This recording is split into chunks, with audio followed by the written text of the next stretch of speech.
Hallo ihr Lieben, schön, dass ihr wieder da seid. Hier ist nun endlich unsere Sonnenschutz-Video. Es hat ein bisschen länger gedauert, weil, wie du sehen kannst, wir haben ja ganz viele und wir haben auch viele Fragen von euch bekommen. Ich bin kein Arzt, möchte ich auch sofort sagen. Also bei Zweifel oder bei Hauterkrankungen oder irgendwelche Zweifelsachen, bitte wendet euch immer zu deinem Hautarzt. Ja, wir fangen mal an mit der ersten Frage.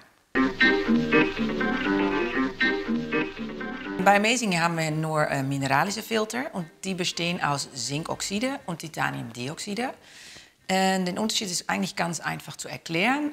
Zinkoxide und Titaniumdioxide, also mineralische Filter, die bleiben auf deiner Haut und funktionieren wie ein Spiegel. Also die reflektieren die UV-A- und B-Strahlung wieder zurück. Ein chemischer Filter dagegen, die zieht tiefer in deine Haut ein und die setzt die UV-Strahlung um in Wärme.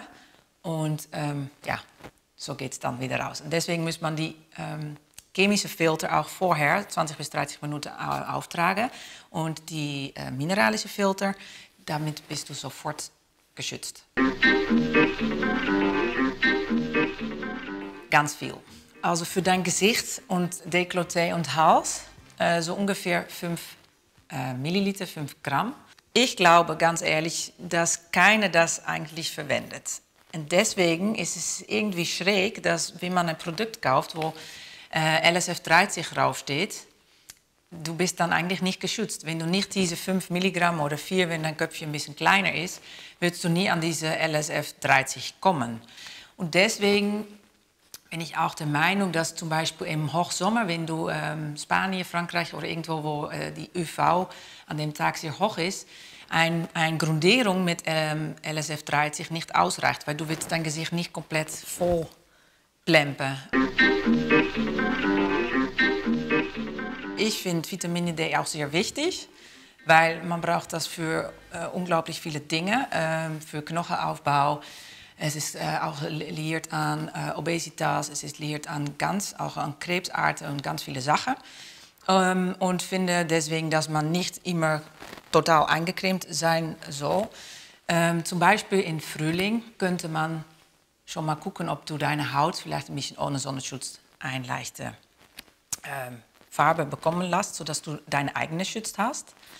Dazu bekommt man Vitamin D nur auf eine bestimmte Nanometermenge. Also das hängt davon ab, wo bist du auf der Planet, wie hoch steht die Sonne. Und wichtig ist auch, wie ist deine Hauttyp? Ich bin ja ziemlich dunkel, ich brauche eigentlich ein bisschen länger, dann zum Beispiel Hauttyp 1. Hauttype hast du bestimmt auch mal von gehört, die gibt es ja in unterschiedliche Kategorien. Und 1, 2 sind ja die hellste Typen, die gibt es ja viel in Nordeuropa. Die müssen natürlich aufpassen. Dafür reichen 10 bis 15 Minuten von zwischen 11 und 15 Uhr völlig aus. Ich würde dann Gesicht immer eincremen, wegen Anti-Aging. Aber zum Beispiel Beine oder Arme, lass die einfach mal nackt. Und 10 Minuten, 15 Minuten am Tag ist völlig in Ordnung. Und dein Körper speichert ja auch bis fast 2 Monate, kann das aufspeichern. Ja, also so kommst du dann trotzdem an den Vitamin D. Und wie ich schon in der ersten Frage erwähnt habe, fast keiner verwendet die richtige Menge. Also eine Forschung hat auch gezeigt, dass die Vitamin D-Aufnahme nicht verringert wird, trotz Sonnenschutz. Also das sind gute Nachrichten. Also habt da auf gar keinen Fall Angst. Aber im Winter hier in Nordeuropa, da kriegen wir von der Sonne leider nicht genug Vitamin D. Und da könnte man dann zu einem Nahrungsergänzungsmittel, würde ich auf jeden Fall empfehlen. Da würde ich gucken, welche Situation du bist. Bist du einfach tags, gehst du ins Büro arbeiten und bist du nur kurz unterwegs, dann brauchst du nicht nachzucremen. Bist du aber länger in der Sonne und die UV ist sehr hoch, dann würde ich absolut nachcremen 2 bis 3 Mal. Oder sportet, weil du kannst ja schwitzen, wenn du wirklich geschwitzt hast oder wie ich schon erwähnt habe, mit einem Handtuch quasi ein Scrub gemacht hast, dann musst du nachcremen. Bei chemischen Filter musst du auf jeden Fall noch viel öfter nachcremen, weil die aufbrennen.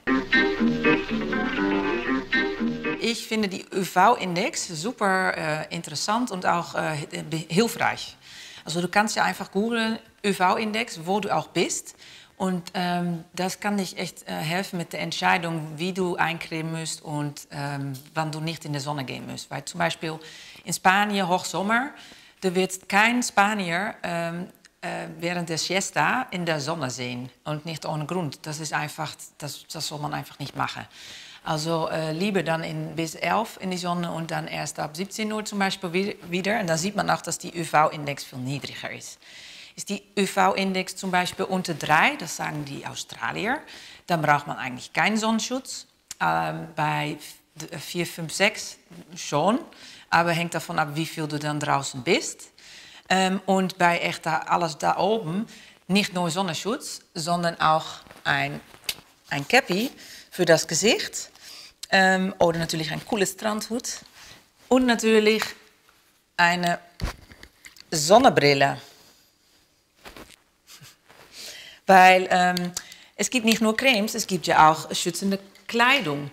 Und ja, in der Schatten. Ja, das ist nicht einfach, weil Zinkoxide ja weiß ist. Und klar, viele versuchen es mit einem Ton, aber die ist manchmal dann noch zu hell. Was ich da nur empfehlen kann, ist zum Beispiel Hero Mineral Foundation, Grundierung. Die gibt es ja auch in dunklere Töne und hat einen Sonnenschutz von LSF 25. Und zum Glück, dunkle Hauttöne, die sind auch besser geschützt von selber aus für die Sonne.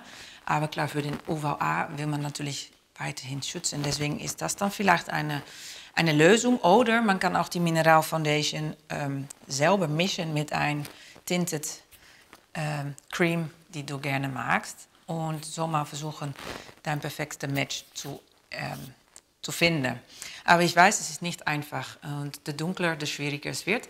Und ja, oh ja, stimmt, von Ilia gibt es natürlich die neue Tint, die mit LSF 40 in Amerika, aber hier ist das die 30. Die gehen bis 18 Farbtöne. Da könnte man auch mal gucken, ob die dunkle Ton vielleicht eine passende ist. Die mineralische, die du hier alle siehst, ja, weil wie gesagt, das funktioniert wie ein Spiegel und das reflektiert auch blaues Licht zurück. Ja, ich würde sagen, die gibt's. Da würde ich zum Beispiel die von der Organic Pharmacy empfehlen. Die hat ein bisschen Alkohol drin und ist deswegen absolut nicht fettig. Er ist weiß, aber es zieht sehr schnell ein. Ja, und das ist ein 50er, die nicht wirklich so wie ein Sunblock aussieht. Ich glaube, das wird man gerne nicht so gerne haben. Dann gibt es auch noch, wenn man dann lieber doch einen Ton hat von Eco Cosmetics, die hat einen leichten Ton, ist auch nicht super fettig. Also die hat ein bisschen mehr Glanz, aber für ein bisschen reifer Haut zum Beispiel ist das auch ganz, ganz toll. Eco Cosmetics ist da wiederum wieder eine gute Option. Das ist die hier. Die ist auch ganz, ganz toll und hat einen guten Preis. Madara ist ganz toll. Die sind auch alle getönt. Alle von Algamares, der Tinted Moisturizer. Die gibt es in drei Tönen, also wirklich, da wirst du bestimmt was finden.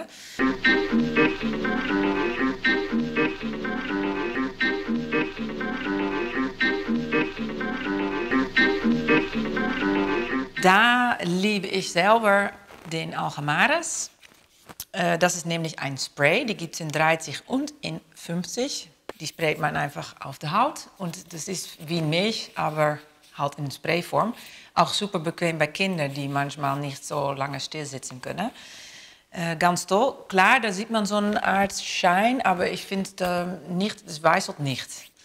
Dann gibt es noch Madara, die hat ein Sunmilk in ein LSF 20. Die würde ich dann anstelle verwenden, wovon du sicher bist, dass du nicht schnell verbrennt, also mit ein bisschen mehr Farbe in der Haut, weil es halt ein 20er ist. Aber die ist absolut nicht pastös. Am besten immer in der folgenden Reihe. Zuerst dein Moisturizer und dann Sonnenschutz. Und dann wartest du am besten 8 Minuten. Und dann kannst du anfangen mit deiner Grundierung. Die meisten mineralische, eigentlich fast alles, was hier steht, aber ich würde dann auf die Face-Ecke fokussieren für dein Gesicht. Das sind eigentlich ganz tolle Primers wegen den Zinkoxiden. Die haben eine coole Basis für dein Make-up. Du kannst dann bei manchen auch sogar den Moisturizer weglassen. Oder du nimmst einen Moisturizer und Sonnenschutz in eine. Zum Beispiel die von FYI. Ja, wichtig ist, wie gesagt, das gut einziehen zu lassen. Und dann tragst du deine Grundierung. Und auch da habe ich eine Empfehlung. Da würde ich mineralische Grundierung empfehlen. Zum Beispiel die von Hero. Weil das ist sehr leicht, hat auch nochmal Sonnenschutz und geht gut zusammen. Ein anderer Tipp ist, um Mineralgrundierung, Mineral Foundation zu vermischen mit deinem Sonnenschutz. Zum Beispiel die von Hero. So hat man dann eine schöne getönte Version. Und mit allen anderen Sachen würde ich sagen, nie mischen. Also da macht da keine Cocktail, weil du weißt dann nicht, wie die Sonnenschutz endet. Aber Hero Mineral Foundation ist ja auch mit Zinkoxide und Titaniumdioxide. Und das kannst du ohne Bedenken vermischen mit jeder Sonnencreme, die hier steht. Da würde ich absolut Kimberly Sayer empfehlen. Eine von beiden. Also beide sind für normale Haut, die ist eher für Mischhaut und die auch für sensible Haut. Aber die ziehen beide sehr schnell ein und sind absolut nicht shiny oder glänzend. Oder wiederum FYI. Also das ist, glaube ich, der Unterschied mit normalen Sonnencremes. Ich kenne das, fast Algemaris zum Beispiel auch. Die sind alle an der fettigen Seite. Aber das hier, Kimberly Sayer und FYI, das sind Moisturizers, also das ist Gesichtspflege mit Sonnenschutz drin. Und deswegen sind die eher nicht fettig. Und wenn die beiden dann doch in deiner Meinung noch zu glänzend sein, dann trotzdem noch ein Puder nehmen. Und da empfehle ich dann immer gerne das von Ilia, weil die hat auch noch einen Lichtschutzfaktor von 20. Also das ist immer, the more the merrier, the mehr besser. Und das wird auf jeden Fall noch mal mehr abmattieren. Also da würde ich noch mal sagen, probier mal was aus, auch wieder im Bereich von den Moisturizers mit LSF. Und auch genau wieder den gleichen Tipp, vermisch ein bisschen Mineral Foundation damit drin, weil wie du schon gesehen hast, da hast du wirklich eine geile Ton, die passt zu deinem Hautton. Darf ich mein FYI Daily Protective Moisturizer auch auf mein 5-jähriges Kind verwenden? Ja, kannst du machen, aber ich würde es nur machen, wenn du vielleicht etwas vergessen hast und die nur zur Hand hast, weil ein 5-jähriges Kind braucht nicht unbedingt so Anti-Aging Inhaltsstoffe. Aber für Kinder haben wir ganz tolle Sachen auch. Meine Favorit ist absolut die von Vivaio Days. Schon wegen der Verpackung. Also das ist natürlich schon ganz geil gemacht mit so einem Oktopus. Non-Nano Zinkoxide mit Kurkuma. Die ist dann auch ein bisschen gelbstrichig. Ich finde die perfekt und die Kids lieben die auch. Von Eco Cosmetics, wenn du auf eine Nummer höher gehen möchtest, da gibt es die 45, aber die ist für dicker. Und ich habe bemerkt bei Kids, dass die eincremen, vor allem wenn die jung sind, ich sag mal so unter 5, wenn die manchmal nicht eingecremt werden, also ist die immer wieder ein toller Kampf, wenigstens bei uns zu Hause. Und dann hat man gerne etwas, was schnell verschmiert und wobei du nicht ewig eincremen musst, bevor es eingezogen ist. Also deswegen, ja, die 45 für Babys, ja, aber wenn die ein bisschen älter sind und gerne weglaufen, dann ist das eigentlich eine tolle Option. Und wie schon erwähnt, auf Körper nehmen wir dann immer gerne auch den Spray. Ist ja nicht unbedingt für Kinder, aber eigentlich sind die Inhaltsstoffe fast die gleichen. Ja, es wird fast ein bisschen langweilig, aber da würde ich auf jeden Fall auch wieder diese zwei ausprobieren, weil die sind beide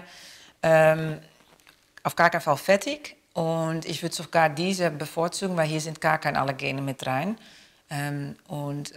Ja, probier das mal aus. Da sind auch tolle Inhaltsstoffe für diese peroriale Dermatitis mit rein, wie zum Beispiel Lysopen von Tomaten und Ferulic Acid. Das würdest du sehr, sehr gut vertragen können. Da würde ich die sensible Linie von Eco Cosmetics nehmen und sogar den 50er. Würde ich erstens sagen, geh nicht in der Sonne zwischen 11 und 15 Uhr, also wenn die UV da richtig, richtig hoch ist. Und wenn du in die Sonne gehst, dann nimmst du gerne den 50er. Und an Stelle, wo du normal nicht den Akne bekommst, kannst du auch den 30er nehmen. Das sind beide Milch. Trag bitte einen Sonnenhut, Sonnenbrille und dann sollst du keine Mallorca-Akne bekommen. Da bin ich wiederum bei FYI Protective Daily Moisturizer. Ist ohne Alkohol. Das ist der Holy Grail einfach. Gibt dir Schutz, ist nicht fettig. Auch für Hautunreinheiten ganz toll, weil da sind viele pflegende Stoffe mit rein. Und da würde ich die auf jeden Fall empfehlen. Und zu Vergleich könnte man auch da wiederum diese Ultralight Moisturizer von Kimberly Sayer ausprobieren. Sobald ich in die Sonne gehe, bekomme ich dunkle Ränder um die Lippen, so wie man Lip-Liner benutzen würde. Ich weiß nicht, ob ich das gut verstanden habe, aber ich würde auf jeden Fall, wenn irgendwas passiert, sobald du in die Sonne gehst, dann brauchst du mehr Sonnenschutz oder Hut. Super wichtig, weil die bringt auch nochmal extra Schatten. Und da würde ich dann für einen Sunblock gehen oder ein Sonnenschutz-Lip-Produkt. Also ich stehe auf, mache Wasser ins Gesicht und nehme dann manchmal einen Toner. Das ist zurzeit eine von Bamisa. Und dann nehme ich ein bisschen Skolan, weil ich brauche die Feuchtigkeit. Lasse ich gut einziehen. Und dann nehme ich das FYI Moisturizer, Protective Daily Moisturizer. Weil das ist alles in einem, Sonnenschutz und Tagespflege. Ich vermische die auch sehr gerne mit dem Grundierung. Vor allem, wenn ich mehr Farbe ins Gesicht bekommen habe. Ich trage sie nicht den ganzen Jahr durch. Im Winter sind da absolut Tage, dass ich die nicht trage. Ja, das ist so für mein Gesicht. Dann Körper. Körper verwende ich eigentlich Sonnenschutz nur, wenn ich wirklich weiß, okay, ich bin jetzt minimal eine Stunde wirklich in die Vollsonne. Wenn ich bei mir im Garten mein Buch lese oder so. Dann würde ich das im Sommer machen. Und dann nehme ich immer gerne diese Spray von Algemaris, den 30er. Aber wird da dieses Jahr auch auf jeden Fall diese 20er von Madara ausprobieren. Die finde ich, die sieht ganz interessant aus. Und wijzelt auch auf gar keinen Fall bei mir. En die verwende ich auch bei meinen Jungs. Zusammen mit Vivaio Days aufs Gesicht. So, meine Lieben, das war es für heute. Ich hoffe, es war hilfreich. Ich könnte euch ein bisschen helfen, mit eine bessere Entscheidung zu treffen. Alles steht in unserem Artikel über Sonnenschutz auf das Amazing Magazine. Den Link findest du unter diesem Video. Da kannst du noch mal viel mehr lesen über dieses Subject, dieses Thema, weil es ist ja ein Riesenthema. Und ich hoffe, das hilft euch weiter. Aber das war schon mal ein Start. Bei Zweifel wendet euch zum Hautarzt. Und bei Zweifel wegen Produkt auswählen, bestellt immer gerne erstmal Proben. Try before you buy. Ja, das war's eigentlich. Ich hoffe, wir können jetzt alle einen schönen Sommer genießen und bis zum nächsten Video.